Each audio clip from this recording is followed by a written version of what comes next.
It's time for Cup of Rad, so let's fill your cup with rad pop culture vibes.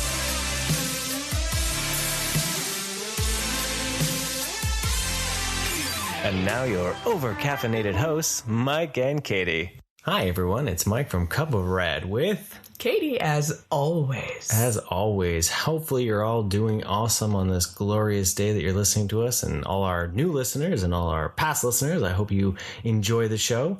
This week, well, we've been very busy. Summer is over. Summer is over. For up here, like, school goes back in September there, so we actually have all the way through till August, but man, did it fly by. Yeah, it went a lot quicker, especially because I was in school. Right, so we really kind of only had a month of summer. But next year, it'll be back to normal. Sure. So yes, time went flying by. It has. With that, what have you been up to? What have you been doing, Katie? Recently started reading Sailor Moon manga. Ooh. And so I'm on the third volume. I'm almost done with that right now. So finding something new, finding new things to buy, going to Hot Topic, wanting to buy things. I'm like, ooh, pretty girly things. There's new earrings. There's like, I don't need more jewelry. But I was like, oh, Mike, look, there's this necklace. And I'm looking at it. And I'm like, seriously, I'm never going to wear this. But it's pretty. But what am I going to wear it with? Yeah.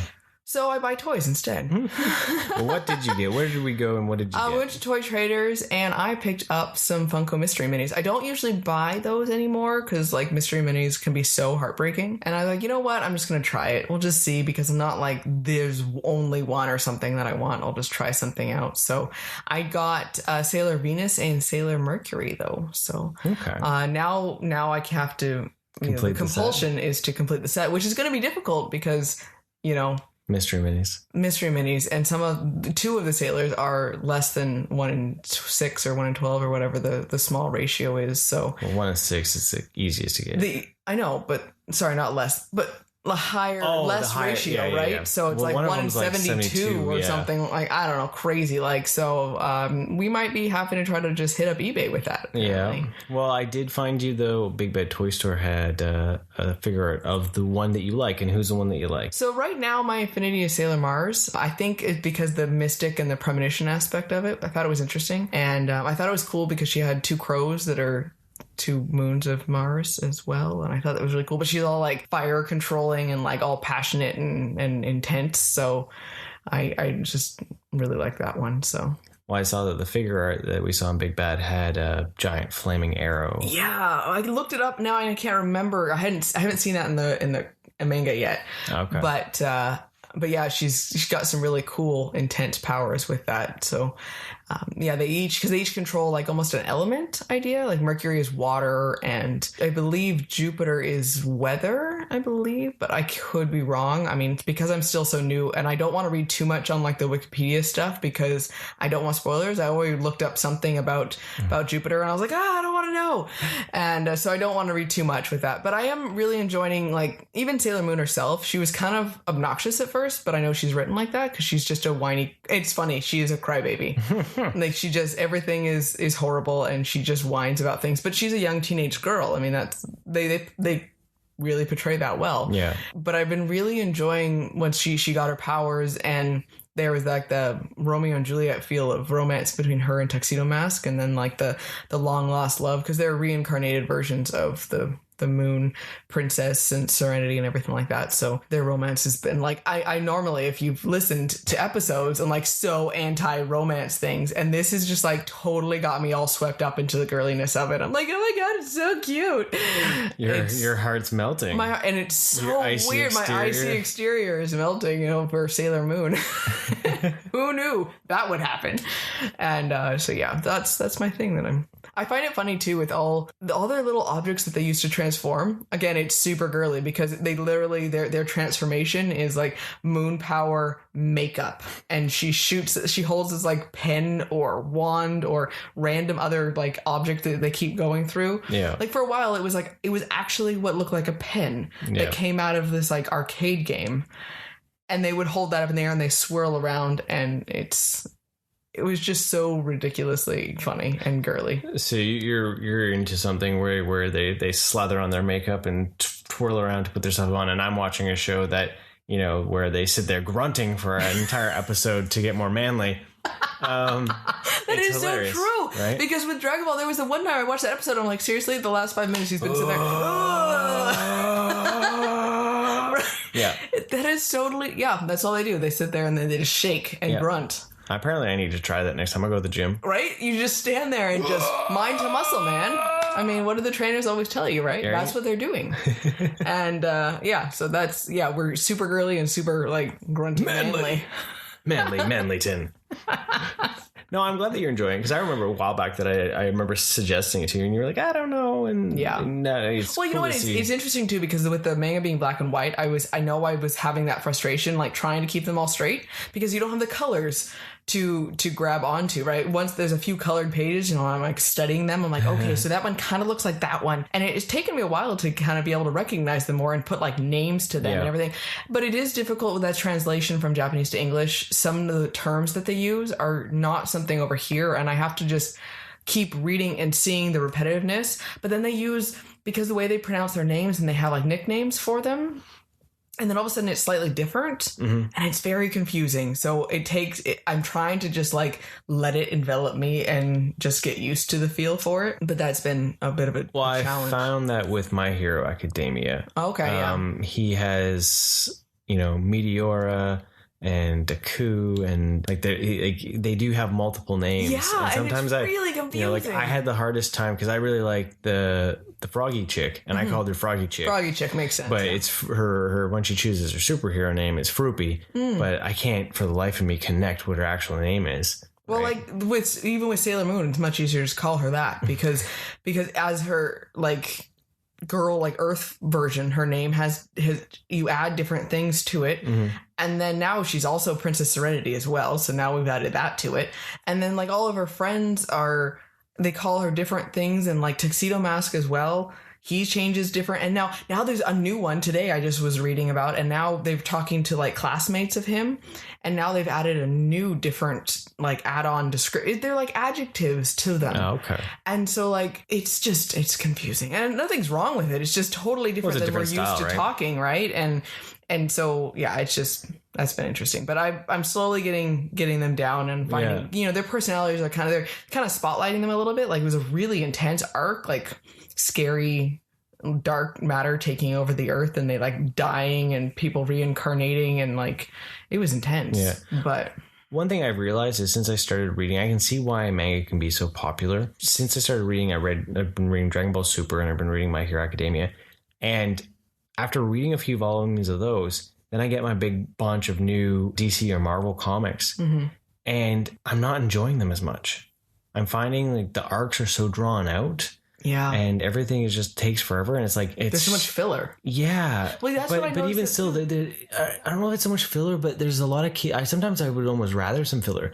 There's a lot that doesn't happen because everyone's in now DC and Marvel, everyone's double crossing someone, and everyone's crossing someone, double crossing them and triple crossing them. And then soon you don't really know who's the good guy and the bad guy, even though you're supposed to believe that the good guy is actually the good guy, but he's now suddenly no longer the good guy. He's it's like a gigantic soap opera. And it was like, well, why can't I just have Batman beating on guys? Why do I have to have him being so... There's a big, huge master plot, basically. Yeah. And it's too much of a big thing. Yeah, right? They're not... The trades aren't really contained anymore. That's one thing I always loved about trades, was everything was contained. You buy a trade and you got a story. You got a story. And then, but you get a teaser to come back. Yeah. The last few I've read with the Batman stuff and all that. You have to read everything then, probably. Yeah, I'm like, okay, so now I've read this, but nothing really happened in those 6 issues. It's now I have to wait for the next one. Yeah. Yeah. And it's meant to have you come back forever, and then it's easy then to just say, never mind, I'm out. I really, this last bunch of books, I don't know when they dump their next bunch on the library, if I'm going to worry about it, because even I'm getting it for free, I'm getting exhausted by it. Yeah. And that's not cool. No. Well, like this one, it was interesting because it had this big, huge event, basically, and it just crossed over like 2.5 books.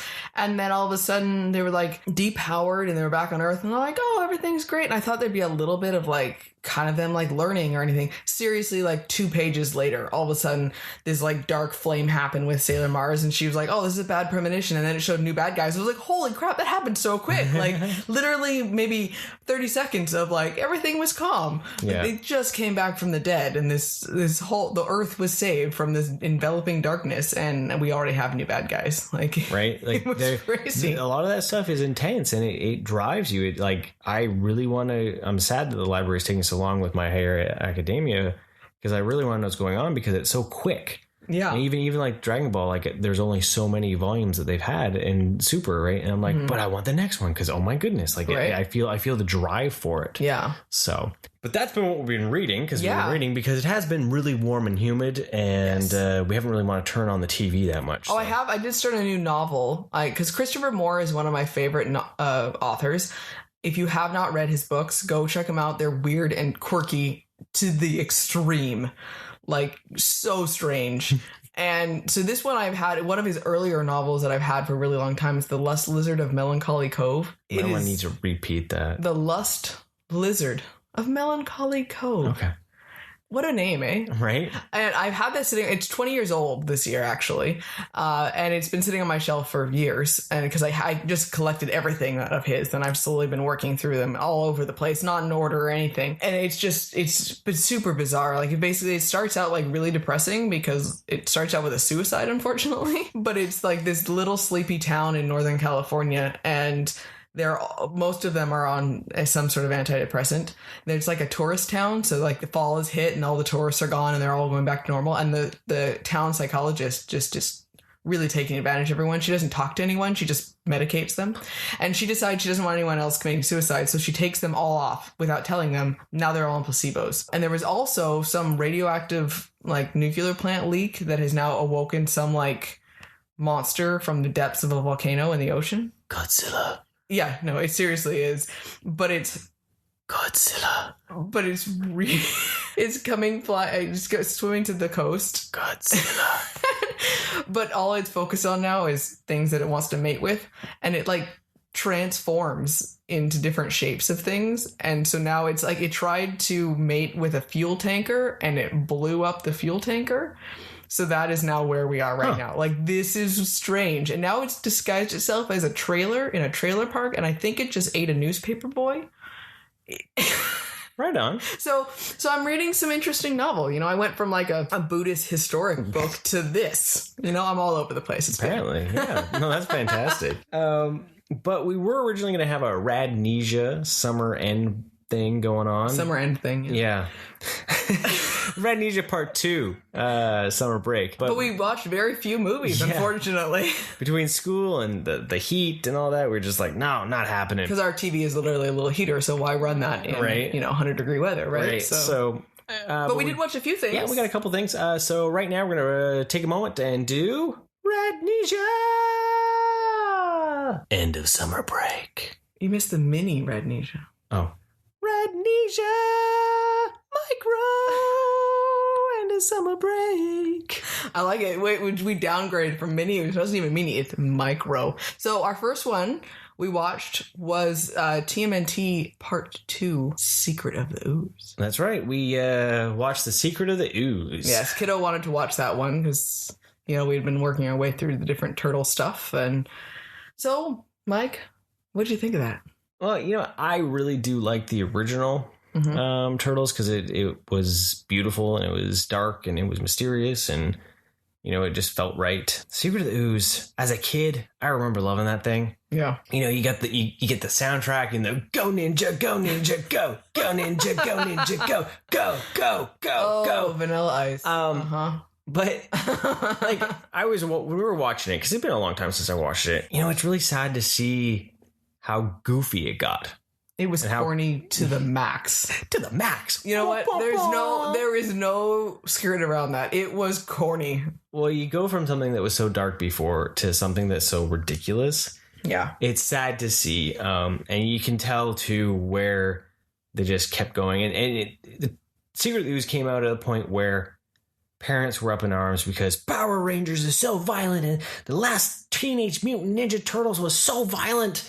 So it came into effect that the Turtles actually can't use their weapons in this movie. It was so painfully apparent. And, awful. And So when I told you guys that, it was like, what are you talking about? Look, they've got them in their hands. And then Leonardo throws his swords into the ceiling and uses them just to hold on to. Hold on. Yeah, and then, because as soon as you said that, I was like, okay, they all have their weapons right now. But no, they put them down or lose them conveniently and pick up other objects to use. And I'm thinking, okay, so you put down the nunchucks, but you still beat someone with something else. It was pepperoni. So then now you're just showing kids that I don't need nunchucks. I can beat people with random household objects. How is that any better? Well, I never thought of it that way. I just thought it was ridiculous. But, you know, that's the thing. Like, what they get all up in arms about one particular thing, but they don't think about the long-term message of it, that it still comes down to teaching your children not to beat on people using whatever means. Yeah, I think at the same time, if you're going into a movie that has the word ninja in it, you should expect some ninja fighting with some ninja weapons. That is true. And if you're not okay with ninjas at all, then you should just not let your kid be there. Yeah. And then that's control of your own child. Yeah. Sorry, I'm going to get off my soapbox. I have some real problems. Extra. Read all about it. Katie doesn't like parenting from people that aren't okay with ninjas. There's the clickbait. But yeah, you know, I was watching, I was like, you know, it came out a year after the other one, and it's vastly different. You know, it was rushed together, and it has some good moments, it has some funny things, but, you know, it feels different. Don't forget the Super Shredder that just disappeared into the mist at the end. You know what's hilarious is, I swear, I you know, if someone knows if this is true or not, but I thought they fought Super Shredder. Which would have made sense. I in my mind thought there was an epic battle, but now I'm thinking it just goes back to me playing with my toys. It was totally in your head. Everything cool that happened was what you played. Right, because I had the figures from the first movie, the spongy Playmates toys, right? Uh-huh. And I remember buying the Super Shredder, but now that's what I'm actually thinking, because they never actually fought the Super Shredder. He just gets all beefy like, whoa, Super Shredder! And then everything collapses around him. Because you were like, okay, this is what should have happened, because this is what you do now, too. You're like, oh no, this is what I would have done, and you would have acted it out with your toys, and then you just rewrote it in your head because your brain's like, no, this is much better. Okay, we're good. So if this is like a weird cut that I have on disc, maybe, but if I, you know, or maybe did you feel the same way? Did you play with your toys and create a better story for how it should have gone? But because I was like watching that, and I was like, but we got to laugh a lot because. Really liked the part with Shredder where Raza and Tanka showed up and he's all, babies, you gave me babies. Yeah, we've been using that a lot. And, you know, because they were also ones that I thought were a lot cooler. Yep. And they just come lumbering in and they're so bad. It was like the Dark Crystal. They totally look like that. They look like the Sketskis. Yeah. What is the word? Skitskis? No. Skeet skis? No. Skeet skos? Scabbity boop boop ba. I'm doing scat now. Skibidi-ba-ba-doo, yeah. No, I can't remember. I literally heard it the other day, and now it's just like in my brain, and it won't come out. I don't remember. Supercalifragilisticexpialidocious. Exactly. We're gonna go with that. But yeah, so later on, I'm just gonna randomly shout out this word is gonna come out. But you know, yeah, it's goofy, it's silly, it's. You know, if anyone was like, hey, I'm going to watch one TMNT movie, I wouldn't recommend that one. So we still got to watch Turtles in Time. Yeah, Kiddo asked about watching that one because he wanted it to be with one of our pizza nights. And we're like, no, they don't have pizza in that. So we can't watch it with that time. So I'm going to be curious to see how he handles the turtles looking different. Yeah. Because with that, Jim Henson no longer made the turtle costumes because they didn't want to be associated with the violence from the other ones, right? Yeah. So, you know what is funny when you look at that, though? And we were talking about the Dark Crystal thing. Mm-hmm. So the Hanson Company wasn't okay with the violence from the original Turtles, right? So that was why the second one also kind of pulled back from it and all that, right? Yeah. But the Dark Crystal is dark and twisty. It is. And there's some twisty violence in that. Even in the Labyrinth. Yeah. There's some weird stuff that goes on. Skeksis. The evil Skeksis. That doesn't help it. That doesn't sound Skeksis. See, it does not sound any better. Why is this sound? It sounds crazy. Okay. Anyway, we're done with this. The Labyrinth. Yeah, some weird things. Yeah. So it's weird that you know, but whatever. Because parents are crazy and they want to blame the media. Maybe. For everything. Yeah. And the soapbox is gone. Right. But yeah, so it's still a lot of fun. It's goofy. It's silly. It's part of like the turtle verse, and it's always great to see. But But go watch TMNT 2012. There you go. There you go. And that has been Radnesia Mini Summer Break Turtle Edition. Nice. But you know what? We did watch one other one, just you and me. Yep. We did not subject our son to this. The Mask. Well, we were flipping and flopping. And I'm glad we did not. Because we were like, well, is it okay? Yeah, it's okay. No. Wait, but that happens. Yeah, okay, maybe that. No. And then we watched it and we're like, oh my gosh, there is so much sex in it. It's like so overtly smoking over the top, like crazy. Like there's a few things where he would have been hysterical about the ridiculousness for it, right? Yeah, the cartoony aspect. The cartoon, but yeah, well, as you had said too, they're never going to be able to make a proper remake of something like that. Well, because that falls into the whole era of movies that style, and it's interesting how we see things now, and we're like, wow, you're never going to get that type of comedy ever again. No. That comedy is dead. Yeah. You know, the Austin Powers, the Ace Venturas, all those ones that came out. And that. Well, yeah, Austin Powers. I remember we watched that and we're like, we would never see that movie nowadays. No, that thing's going to get buried. Yeah. Especially with how the world is going. Yeah. Which is sad because it is funny because it's still a satire on something. And that's the difference. Yeah. It's a satire or something. It's talking about extremisms in both ways, right? Yeah. And so if we can laugh about it and say, this is not how you should act in normal life, but you can laugh about you know, kind of those types of things. Literally, you know, Leonard Maltin or someone's gonna have like to be the busiest job ever when they go on at the beginning, providing commentaries on all. They'll walk out in the moment. Back in 1994, this was okay, and the humor was then funny, which now is not considered as funny. So you must watch this with those glasses on to realize where it was coming from, because there was a lot of good things that come from this film. Yes, exactly. Right? You know, you need those moments because they do that with the old cartoons. Yeah. So they're going to be doing it with the movies now. Yep. But I still like The Mask. It's funny. Yeah. Well, because it's, you know what, it's a cool idea. The concept of the confidence and what holds us back and our filter, and, you know, having to learn that you don't have to be completely removed of that filter to still be, you know, you're a better version of yourself idea, right? I mean, it's an interesting, if you just think about the concept and the psychology behind it, it's a good story. Yeah, totally. I do think that with watching that, you can see how Deadpool could work as PG-13. Yes, agreed. If the writing is good and all that, because he breaks the fourth wall, he does all the things. This is a precursor to what could be a Deadpool without the zaniness, of course. Yeah. You know, look, Ma, I'm roadkill. Actually, that actually is in Deadpool in the comics, so never mind. But, you know, so... Well, okay, let's end this with we fell asleep. Yeah, then there's the reality of that. I don't remember the ending of it because we were apparently way too tired to be watching it. We're like, no, we're gonna watch a movie. Yeah. It shows that we've watched it so many times. Yeah. And it's one of those ones that's just on the back burner of our brain. It wasn't like, oh, okay, I have to watch the end of this. It's just like, yeah, whatever. So I still enjoy it. It was weird. I still love Jim Carrey, so yeah, it was weird seeing it because we've seen the change of comedy. Yeah. Right? And how a lot of it is so different now. Yeah. Because that you know that's interesting is PG comedy doesn't exist anymore. PG-13 comedy? No, I agree. It doesn't exist anymore. It has to be over the top now. It's R-rated, like Seth Rogen, Croup. Yeah. R-rated, like Danny McBride. Or super safe. Yeah.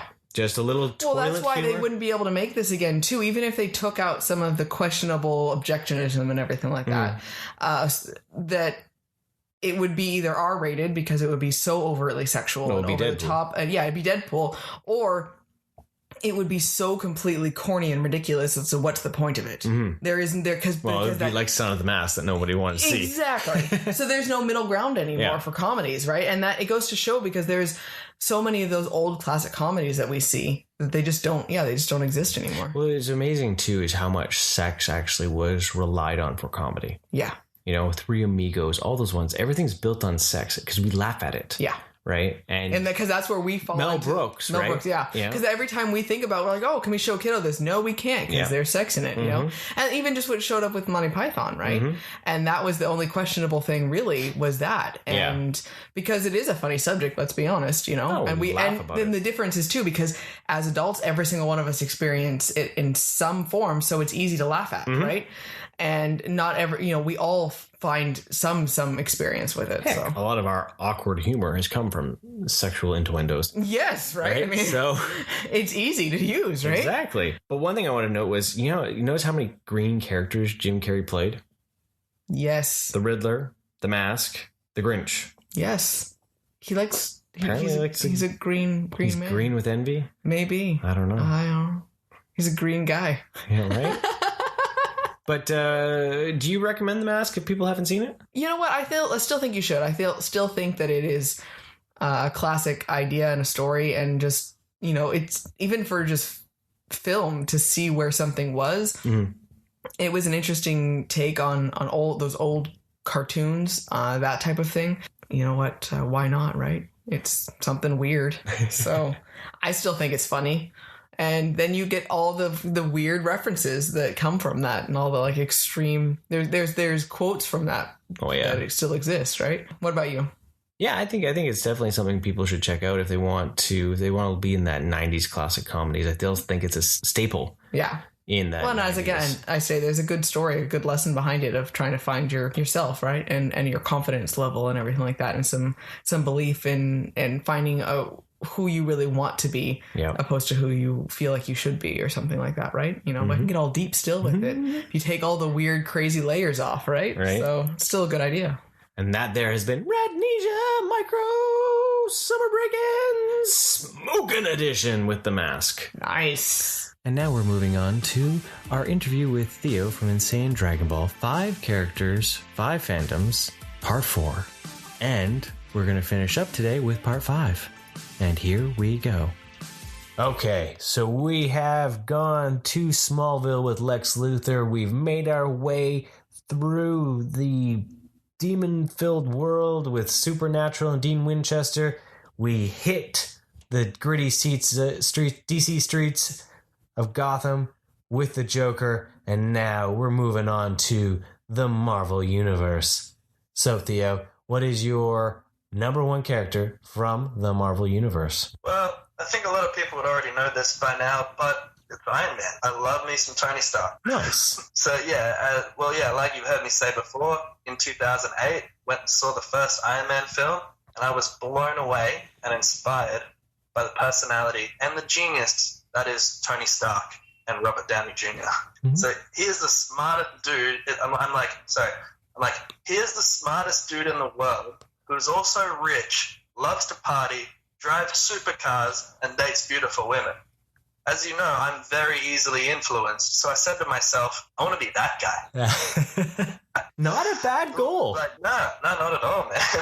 But I just loved his attitude, the way he's so direct and confident when speaking to people, and how he also schools them at the same time is always very fun and entertaining, And the fact that he doesn't let much, if anything, bother him, I think that's a very unique trait to have. But the biggest highlight for me was in the first film, the weapons demonstration at the start of the film, with the big long monologue speech that starts with, "Is it better to be feared or respected?" I say, is it too much to ask for both? Like, if I wasn't already engaged in the movie, this would have been the moment where I would have been like, okay, you've got my attention. But I say that Iron Man is my favorite Marvel character, but it is really Tony Stark, As everyone's probably figured out by now, I grow attached to relatable characters. I also think that's the actor that brings the character to life, especially Robert Downey Jr. Like, I don't think anyone else could have captured Tony Stark the way that he did. That is very true. He brought likability to the character. He brought a charisma to the character that I can't really see another actor bringing. He pretty much made it his own while still sticking to the essence that was there on the printed page. Correct.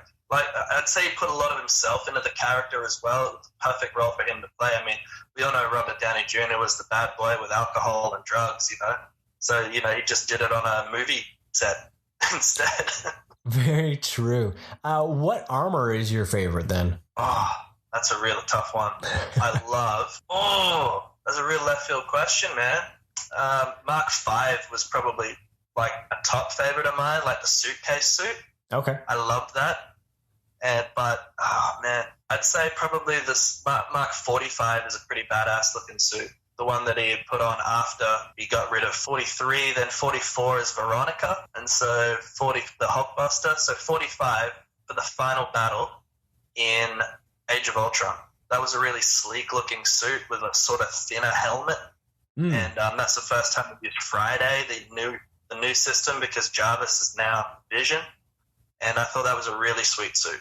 Nice. So, need to do that is you need to build that suit and start going to cons, right? Oh, for sure. I'll just foam or metal. What should I make it out of? I don't know. Well, metal would be pretty epic, but you'd be hitting the gym to be able to carry that thing around. Yeah. I'd need to, train a bit harder, go Super Saiyan, and, train like 100 times gravity, right? Right. Right. But you know what?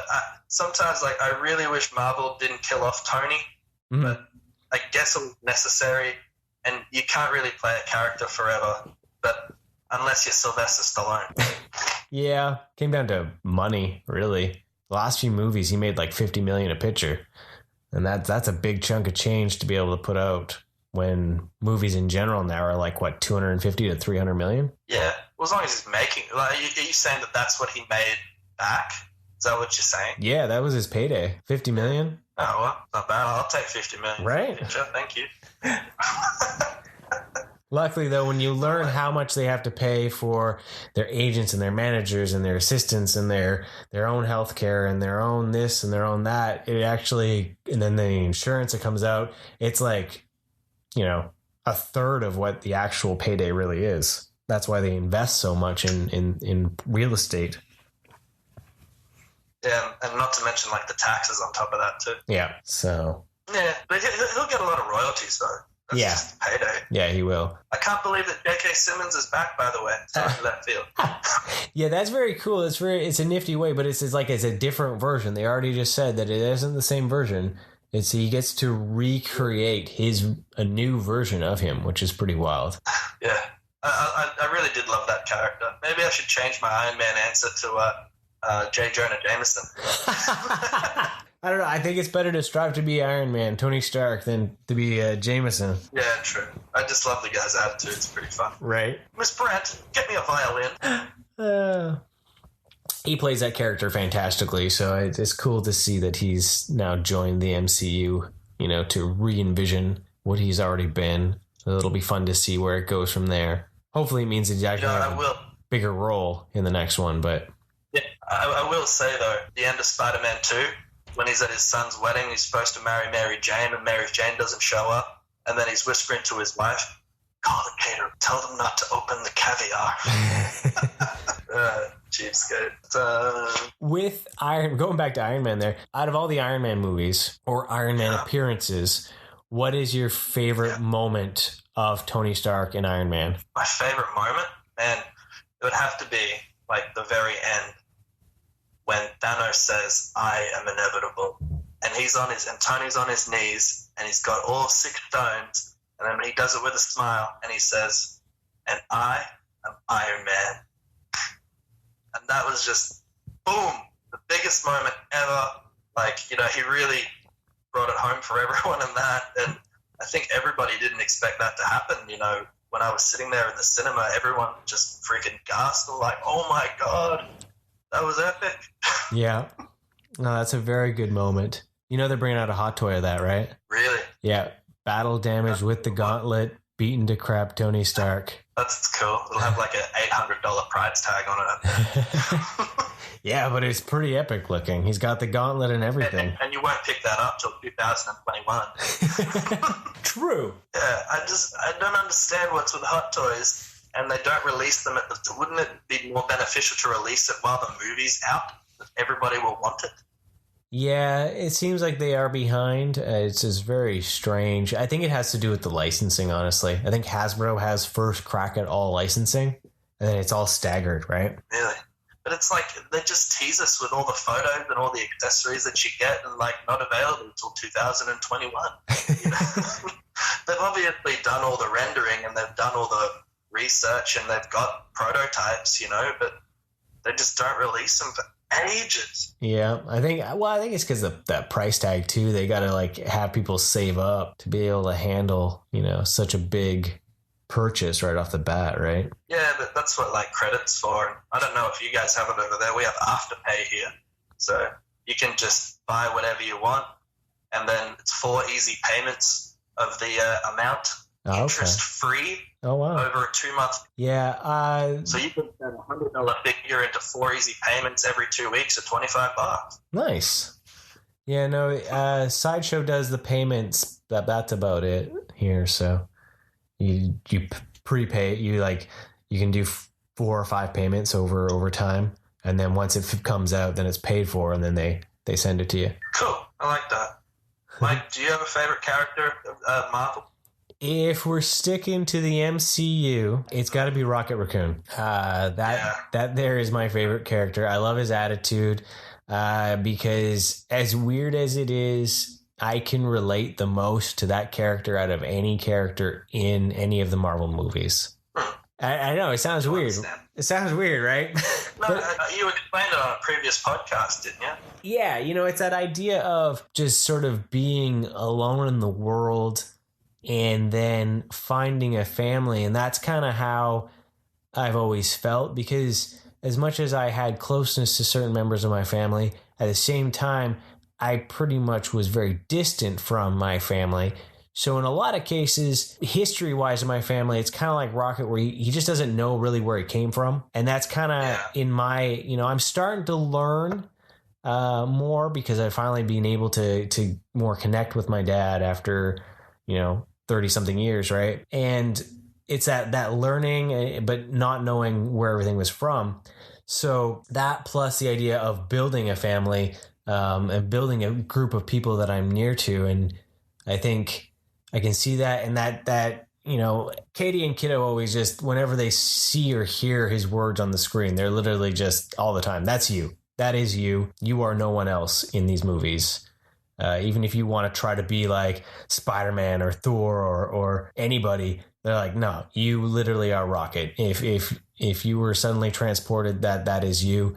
And I don't think it's a bad thing. I think it's just that truth, because there's a lot of times where my filter and the way I talk don't always connect, and I can come out with some pretty harsh sounding ideas or criticisms. So, I think it's a fun character and I enjoy it. And I'm very excited to see where he's going to go. It's still teased that it's the unknown if he's going to possibly die in the volume 3. So, which will be sad for me. So Mike, do you like Bradley Cooper as the voice of Rocket Raccoon? I actually really dig it. It's a gruff, but relatable voice, and it's not too eccentric. Like, I don't like the cartoon voice that they've used on the Guardians of the Galaxy cartoon, which is trying to copy kind of Cooper's voice but make it their own. So I think it has a subtle warmness to it. So I can agree. It's one of those ones where he's become that character, and I don't honestly think I could visualize someone else doing it because of the way that it's. It's pretty wild too how much Cooper seems to just like step back. He comes in, does the voice. He doesn't really do the super promotion. It's just like, yeah, I did it, but I'm not gonna be there.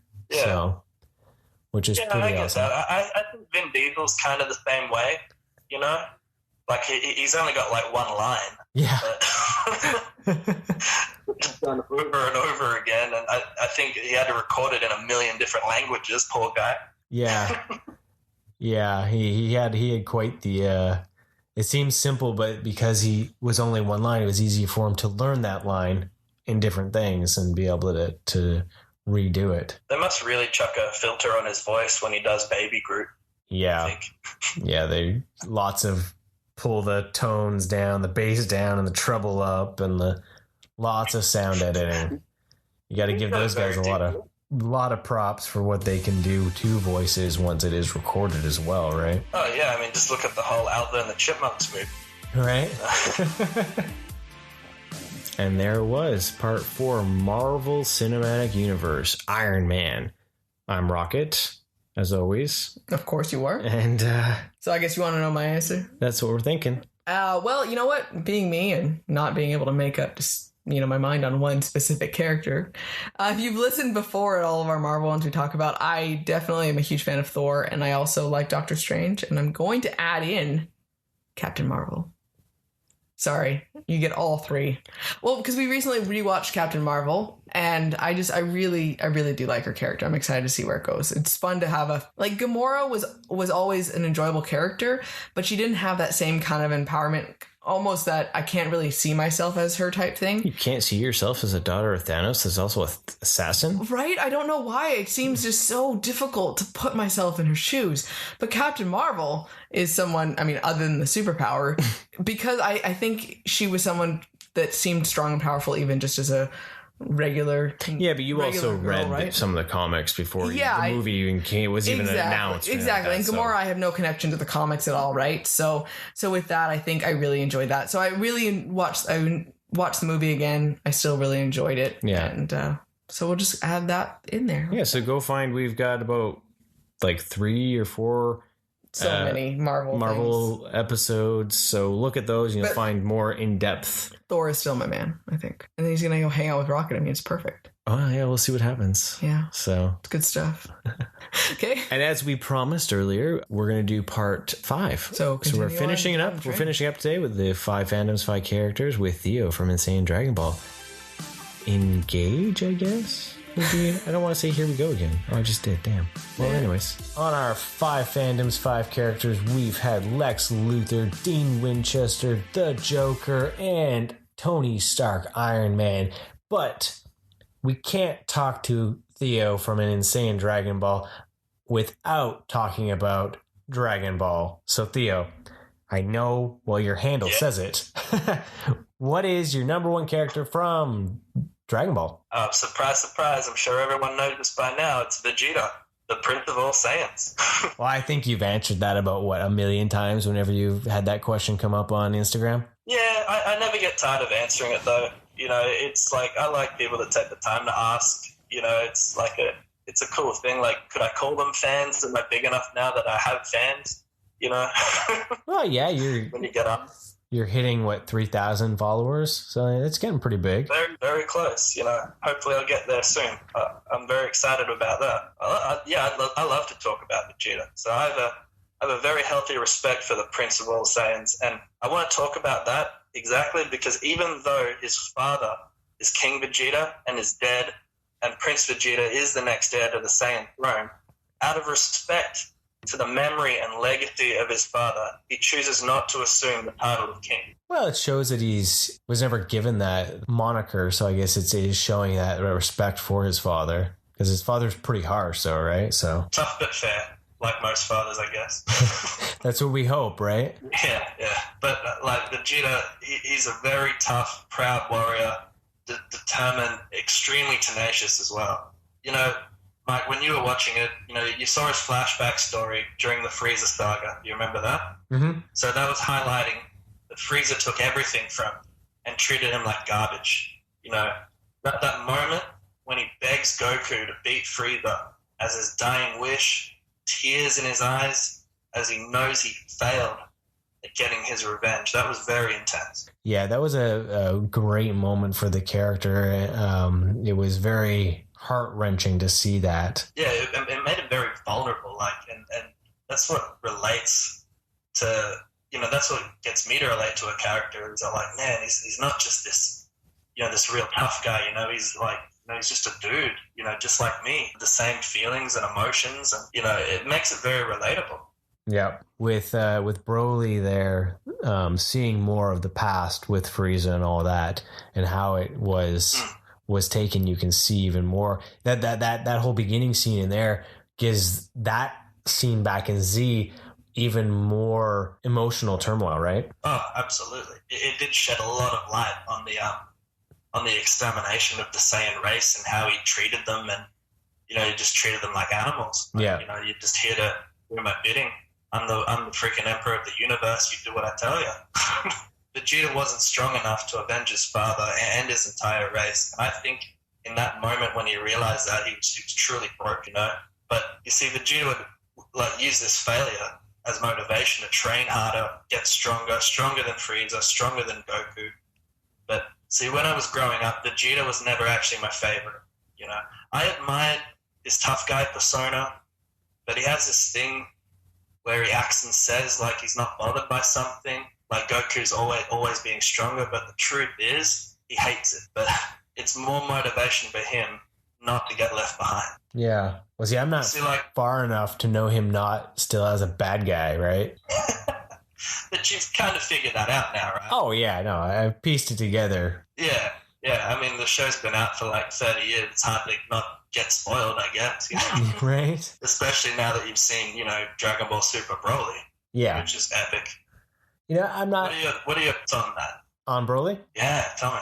It was a fantastic film. It was, going from watching Z, which is very slow, and it takes you like 5 episodes just to blast somebody.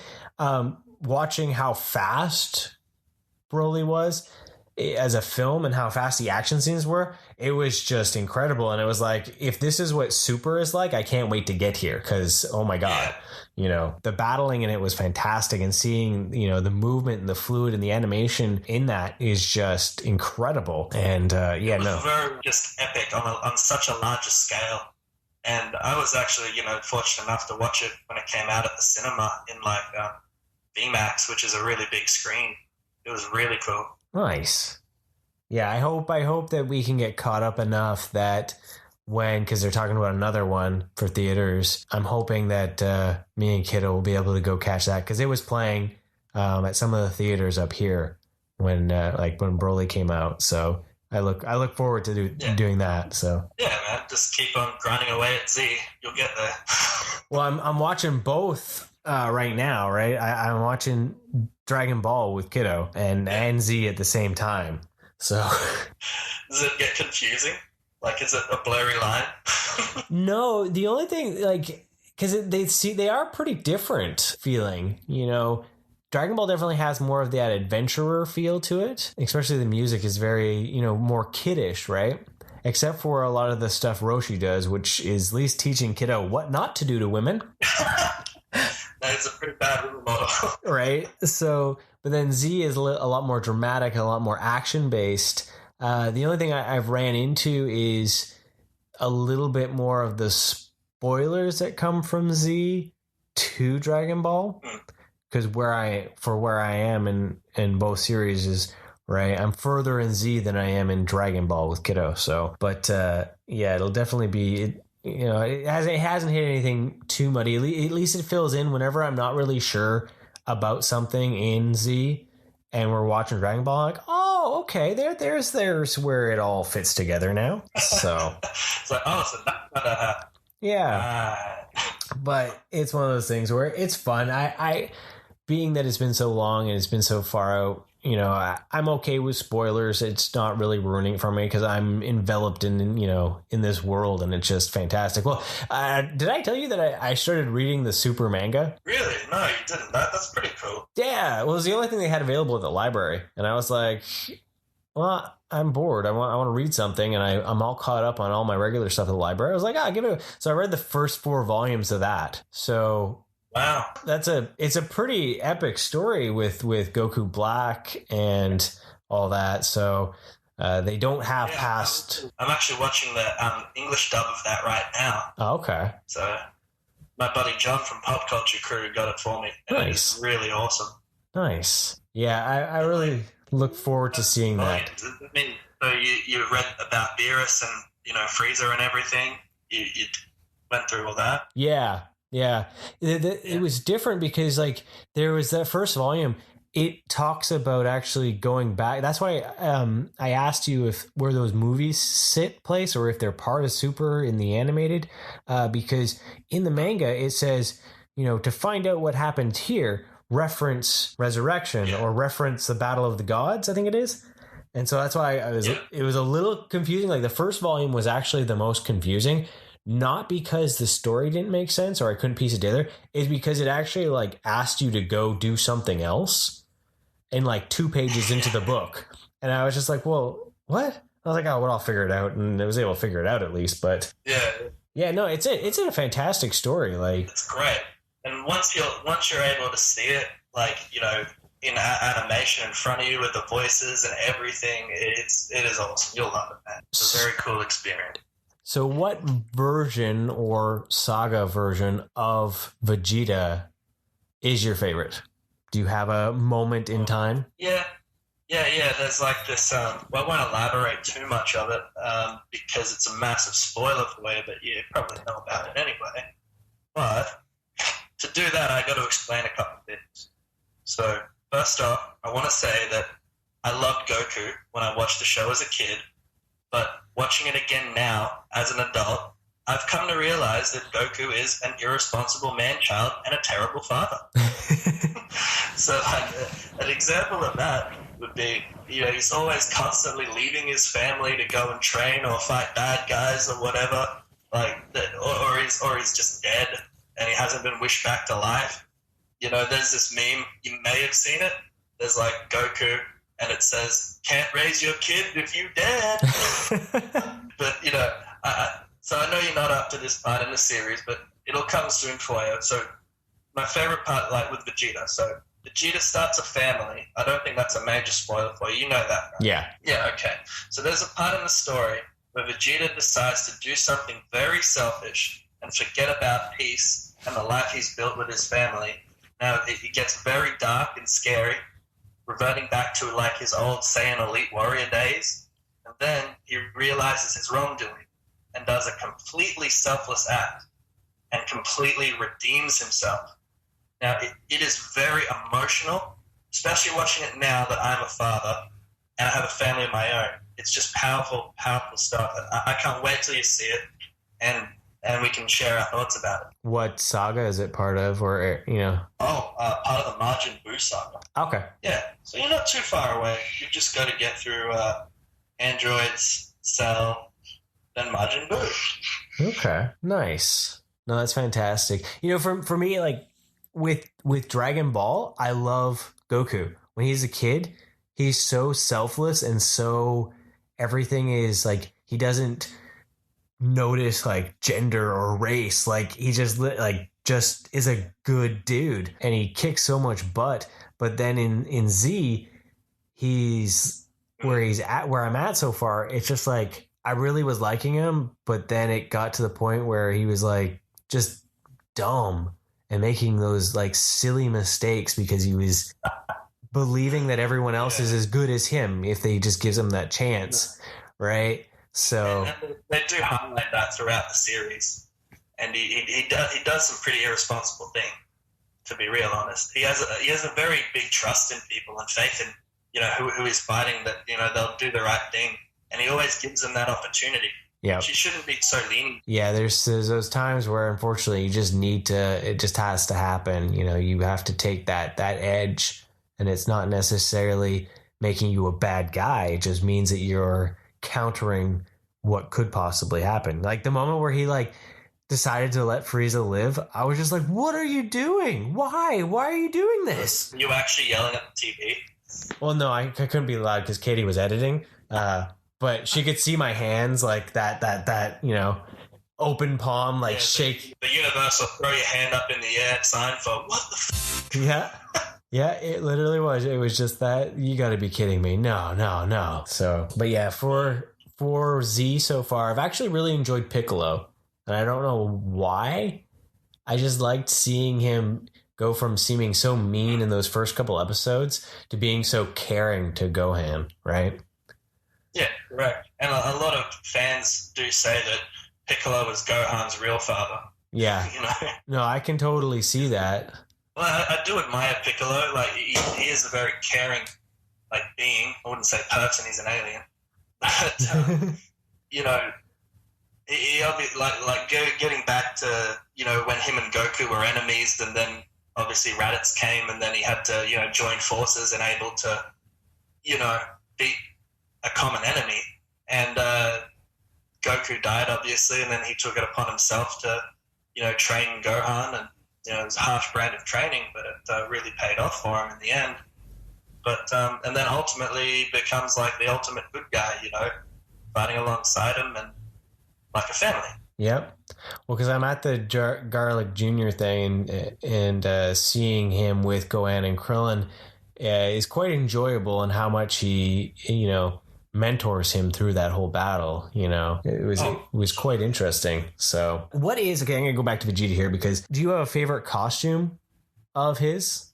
I know he has pretty much the same look, but his costume does change over the course of the season and through Super and all that. Like, do you have a favorite look for your Vegeta? Yeah, I quite like. Look, I'm not going to say that the armor's awesome, and they're very much similar throughout the entirety of it. Yes, he loses some of the shoulder padding and the leg padding, but if I could just pick something that he was wearing, you're coming up to it. It's very close. Bulma gives him this pink shirt, and he's just outraged by this. He's like, "This is what people wear here." And it says Badman on the back, Badman, and he's like walks around wearing the pink shirt and like yellow pants. He's like, "I'm a warrior. What am I wearing this for?"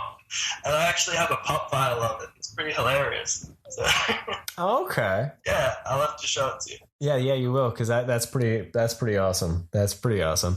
Yeah, I think it's interesting to see how he actually has a bit of a change, with seeing the figures and the pops and all that, and you see, where he starts and his armor breaks down, and then even just the simple change of the coloring of the blue on his undersuit, and then even the armor getting different colors and all that. Like it's interesting to see, that. Yeah. Versus, say, Goku, he doesn't really change. It's pretty much the same. It just gets a wider neck. So, yeah.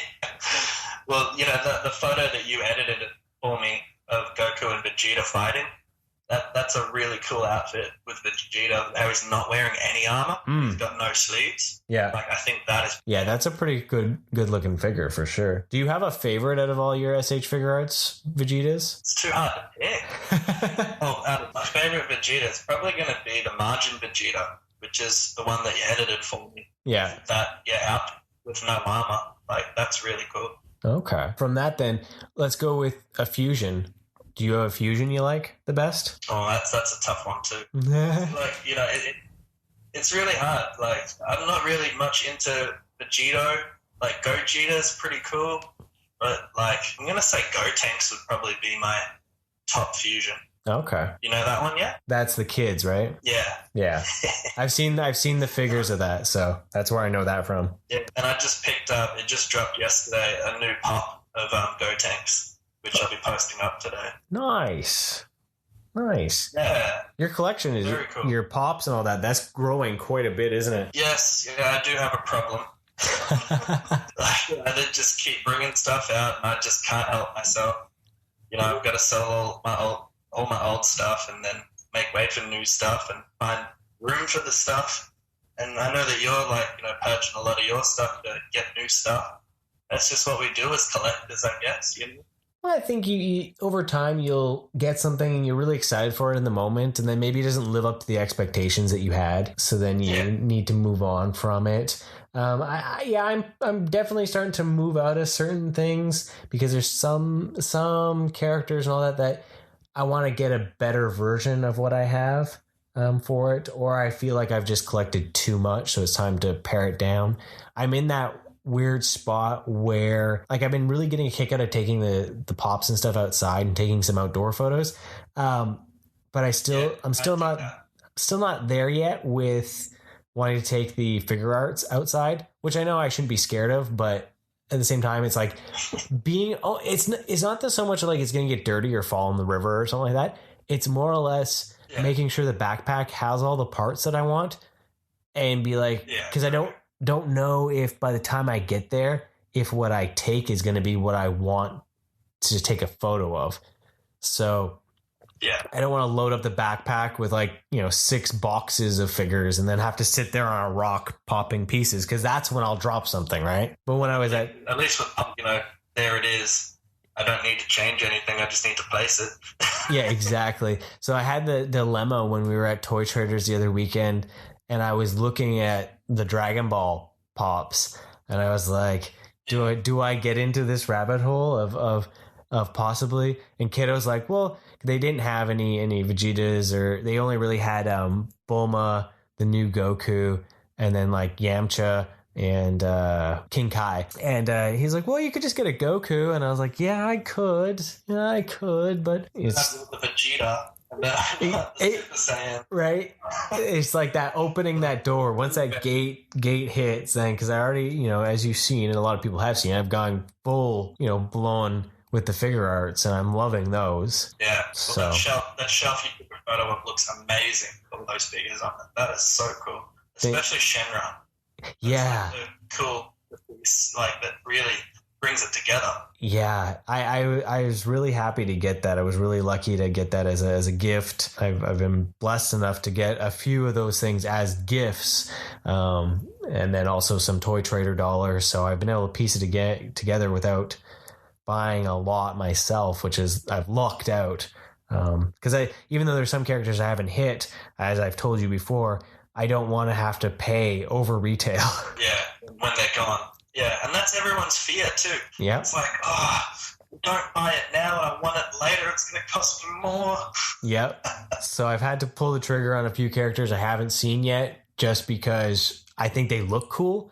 And that's almost where I've been with some of the figures, where I've like, this thing looks really cool. Visually, it speaks to me. So that's why I'd like to get it. You gotta like what you own. Yeah, exactly. Well, I was looking at that shelf too, and I had my moment where I was like, am I done?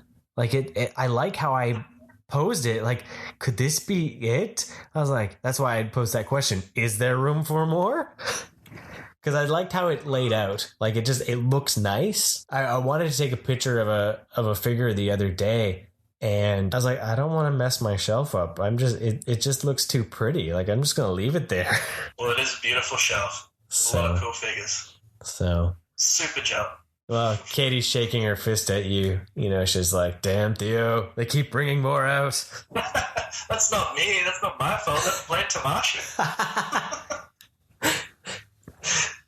Tell her to say, damn, Tamashi. Right? And then, you sent me one this morning. They're doing an Ultra Instinct Goku. How cool is that? Yeah, I know nothing about that version of the character, but I'm a sucker for battle damage, and that thing just looks awesome. Yeah, shut up and take my money. Right? They just keep slapping them down, which is cool to see. Yeah. Well, I think they're done for this year. I think that, the next release is Jiren in January. So yeah. The big alien dude.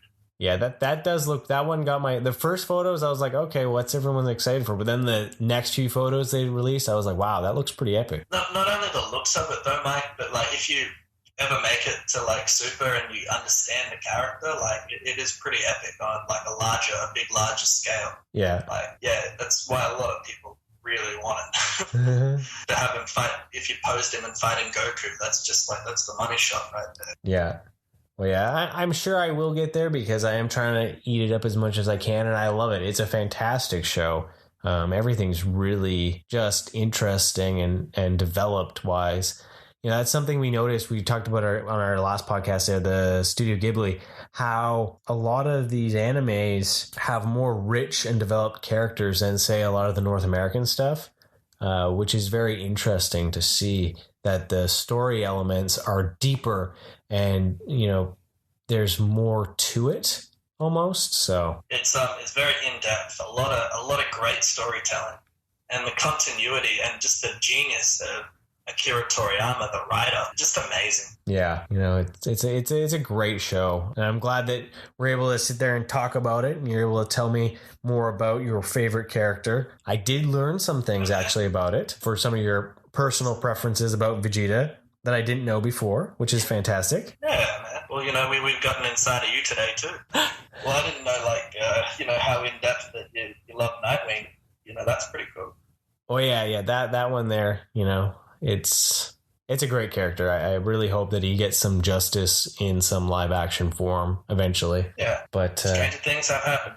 That is true. If DC and Warner's can get their stuff together, hopefully we'll see something go down. So But with that, I have to say thank you, sir, for joining us on 5 Fandoms, 5 Characters. You're very welcome. Thanks for having me on. It's always a pleasure to have you on the show. And for those that maybe don't know you, can you throw out where they can find you? You can find me on Instagram at Insayiandragonball. And I'm also on YouTube. I have a YouTube channel, review all of my figures. Check it out. Please like, comment, subscribe, and stay super. Great. Thank you so much, Theo. Thanks, Mike. And how can you not end 5 Fandoms, 5 Characters with you without talking about Dragon Ball, right? Well, yeah, I mean, that would have been expected for sure. If anyone was surprised, then... I've actually, because those were pre-recorded so long ago. So much has changed since you recorded. Yeah, I think I've almost watched 2 seasons of Dragon Ball Z. One of the characters that actually really was growing on me is Gohan.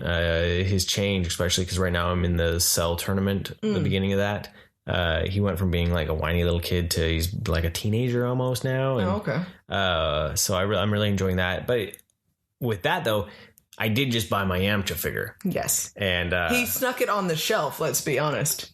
You know how he told me he found it? And he actually had to like ask me about it. Is he posted a picture? And he was like, so did you see my picture? And I'm like, well, yeah. And I was like, wait a second. You're right. That's a new figure. Where did that even come from? Oh, by the way. Well, Kiddo was very amused by that. I had been talking about wanting to buy it because I'd seen it. And I was like, well, maybe I should buy it. And I told you, I'm like, why don't you just buy it? Right. And well, see, I had this weird thing that I needed Tien if I was to buy Yamcha. Yeah, it was super connected with that. And I don't know why. You were just waiting for me to buy you Tien, and then you were like, oh, okay, now we're good. You're just trying to hold that over my head. So, by the way, Katie, please buy me Tien. Well, now I have Yamcha, so Katie, please buy me Tien. But besides that, I'm really happy with the figure. It actually has some really awesome articulation from the figure arts line, which some of them I can't really get to sit. The joints are a little tight and all that. Maybe it's just still me playing with him and working and all that. But Yamcha's just like awesome. So I got him in there. I like his flowing hair. His locks.